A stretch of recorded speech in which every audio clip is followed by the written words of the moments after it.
Cricket से जुड़ी तमाम खबरें, वर्ल्ड रिकॉर्ड, आईसीसी रैंकिंग और आने वाली सीरीज के शेड्यूल से बाखबर रहने के लिए सब्सक्राइब करें बी ऑफिशियल चैनल को और दबाएं बेल के बटन को ताकि आप हमारी लेटेस्ट वीडियो सबसे पहले देख सकें।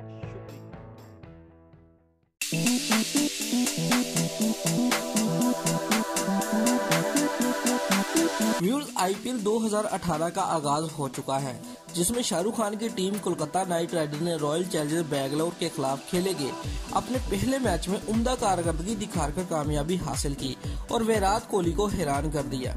व्यूअर्स, मैच देखने के लिए न सिर्फ शाहरुख खान स्टेडियम में मौजूद थे बल्कि उनकी बेटी सुहाना खान और बेटा इमरान खान भी आए थे।